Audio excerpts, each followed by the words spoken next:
You're sitting in your Volkswagen right now, or maybe you're about to get into one, and I guarantee you have no idea what that car is actually capable of. Not because the engineers forgot to tell you, but because they buried half the features so deep inside menus, steering wheel combos, and long press buttons that most owners go years, sometimes the entire time they own the car, without ever discovering them. Today, that changes. We're going through 12 Volkswagen tricks that feel so clever, so borderline sneaky, that the first time you use them, you're going to look around to make sure nobody saw you do it. Let's get into it. Trick number 1. Close all your windows and sunroof with one button. You're parked, you just stepped out, you already locked the car. Then you look up and realize the sunroof is still cracked open and one of the rear windows is halfway down. The old you would dig out the key, unlock the car again, get back in, and deal with it manually. The new you hold the lock button on your key fob. Just hold it, keep holding it. Every window in the car, including the sunroof if you have one, will slowly glide shut on its own. You don't have to move a muscle, except for that one thumb. It works the same way in reverse, too. If you want to ventilate the car before you even get in on a hot day, hold the unlock button and everything opens up. This feature works on most modern VW models, and it's the kind of thing that makes people standing near you in a parking lot genuinely stop and stare. Trick number 2. Use your key to lower windows without the fob.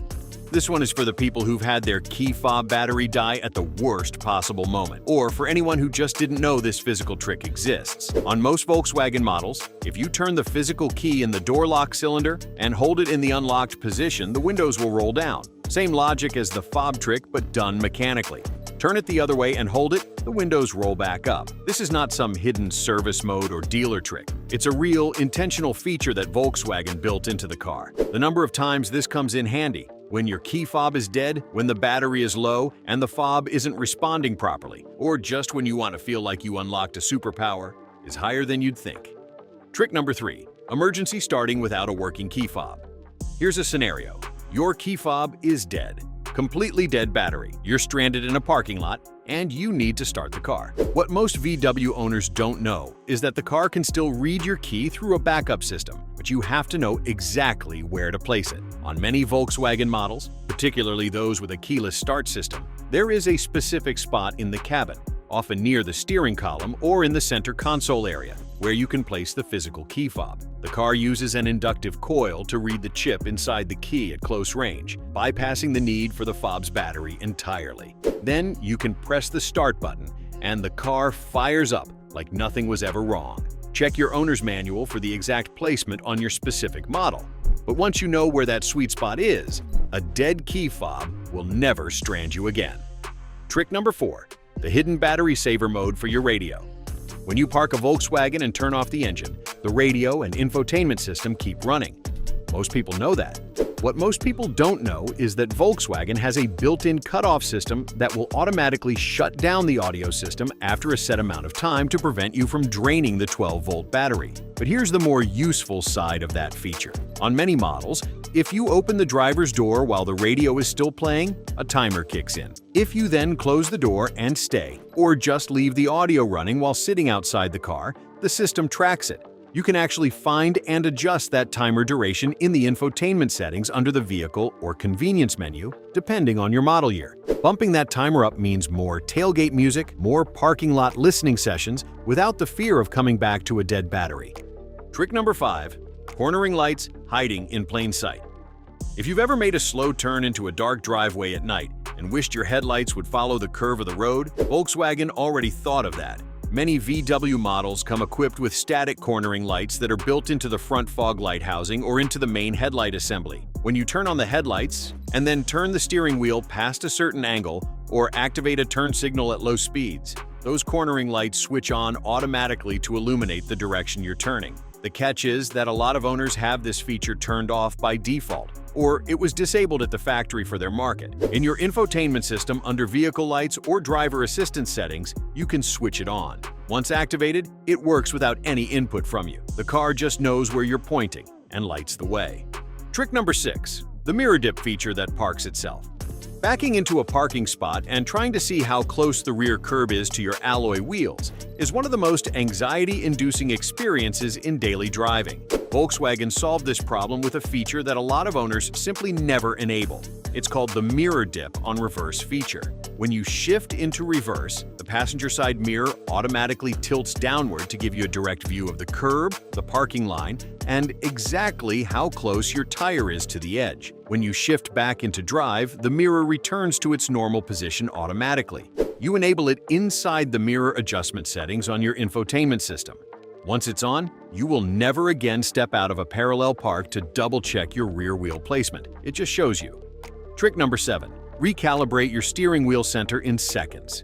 If you've ever had a wheel alignment done, or if your Volkswagen just starts to feel like the steering wheel sits slightly off-center, even though the car drives straight, there's a basic recalibration you can do yourself before spending money at a shop. Through the Vehicle Diagnostics menu on cars equipped with the full MIB infotainment system, or through a VW-compatible OBD2 scanner app, you can access the steering angle sensor and trigger a reset. This tells the car's electronic steering system that the current wheel position is true center. It won't fix an actual alignment problem. If your car pulls to one side, you still need a proper alignment. But for the cosmetic issue of an off-center wheel after a previous alignment, this quick recalibration takes the issue away immediately. It's the kind of fix that a dealership would charge a diagnostic fee just to look at.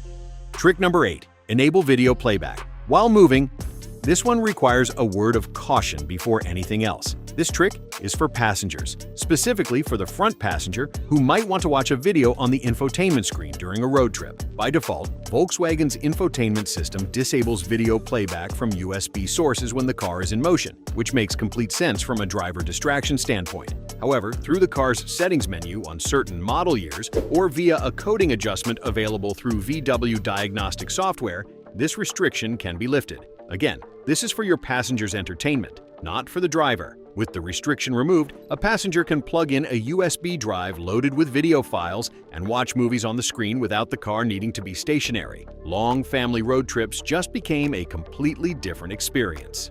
Trick number 9. The coming home and leaving home light feature. This is one of the most elegant features Volkswagen offers, and most people either don't know about it or have never turned it on. Coming home lights are exactly what they sound like. When you turn off the car and step out at night, the headlights stay on for a programmable amount of time to light your path to your front door. Leaving home works the other way. When you unlock the car remotely in the dark, the headlights switch on before you even open the door, illuminating the area around the vehicle so you can approach safely. Both features are managed inside the vehicle lighting settings in the infotainment system. You can adjust the duration of how long the lights stay on. It's a small thing, but after the first time you use it walking to your door through a dark driveway, it feels like your car genuinely cares about you. Trick number 10. The speed limiter mode. That's not the same as cruise control. Almost every Volkswagen driver knows about cruise control. Far fewer know about the speed limiter mode that's separate from it. While cruise control actively maintains a set speed and can accelerate the car, the speed limiter works as a ceiling. You set a maximum speed and the car physically will not let you exceed it, regardless of how far you press the accelerator. The engine just stops responding beyond that point. This is incredibly useful in school zones, in areas where you tend to creep over the limit without realizing it, or when you're driving someone else's car and you're not familiar with how touchy the throttle feels. On most VW models, you access it through the same stalk or button cluster as your cruise control. Look for a mode toggle or a separate symbol that looks like a speedometer with a line across the top. Set it, forget it, and let the car keep you honest. Trick number 11. Unlocking the hidden consumption and efficiency data. Your Volkswagen is collecting an enormous amount of data about how you drive, and almost none of it is visible on the default dashboard display. But if you dig into the infotainment menus under Vehicle Data or the Onboard Computer section, you'll find granular readouts that most owners never look at. You can pull up your average fuel consumption over the last few trips, your current instantaneous consumption, your average speed, the total distance driven in a session, and how long your engine has been idling versus actually moving. On cars with the digital cockpit display, you can push some of this data directly into the instrument cluster so it's always visible while you drive. Understanding these numbers changes how you drive. When you can see in real time that your fuel economy tanks every time you accelerate aggressively away from a light, you start making different choices. The car becomes a coach. Trick number 12. Reactivating features that were disabled at the factory. This is the one that makes people's jaws drop. When Volkswagen builds a car for a specific market, specific region, or specific trim level, they often install the same hardware across many models, but then use software to lock certain features that are available on higher trim packages. That means the physical components for those features are already in your car. They're just turned off in the code. Through a process called VW coding, which you can do using a compatible OBD2 adapter and a laptop app like OBD11 or VCDS, you can access the control modules in your car and enable features that the factory switched off. Depending on your exact model and year, this has allowed owners to activate things like the gauge needle sweep on startup, where all your instrument needles sweep to full and back when you start the car, emergency brake flashing that rapidly flashes your hazard lights under hard braking, seatbelt warning chimes that were disabled, automatic wiping after using the washer jets, and more. None of this requires modifying any hardware. You're just telling the software that was already there to do its job. And once you realize the car you paid for has been holding out on you this whole time, you will absolutely go down the rabbit hole. The bottom line: 12 tricks. Some of them you can use starting today with nothing but your key fob. Others open up the car's software in ways that feel like getting an entirely different vehicle. Volkswagen builds an enormous amount of thoughtfulness into their cars, but they also assume you'll read a 400-page manual. Almost nobody does. That's what this is for. If you found one trick in here that you're genuinely going to use, drop it in the comments. And if you know a VW trick that didn't make this list, share it, because the community always knows something the engineers never advertised. Subscribe if you want more of this, and we'll see you in the next one.